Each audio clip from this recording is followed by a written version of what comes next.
Pizza பண்ண போறோம். Medium சூடு தண்ணி.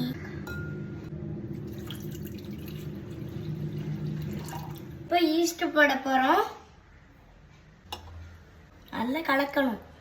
இப்போ நம்ம சீனி போட போறோம். Mix mix mix. இப்போ கொஞ்ச நேரம் நம்ம இப்போ இதை மூடி வச்சிடலாம். இப்போ நம்ம சிக்கனை குட்டி குட்டியாக கட் பண்ண போறோம்.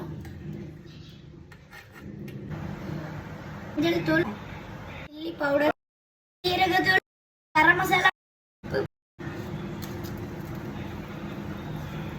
இப்போ ஈஸ்ட் ஆக்டிவேட் ஆயிட்டு இப்போ நம்ம மாவு போட போறோம்.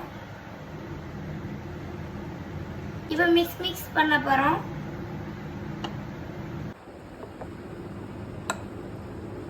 இப்போ இதை நம்ம கொஞ்ச நேரம் மூடி வச்சிருவோம். நான் இப்போ ஒரு மேஜிக் பண்ண போறேன். இப்போ இந்த மாவு பெருசாயிரும். பாத்தீங்களா, நான் சொன்ன மாதிரியே பெருசாயிட்டு.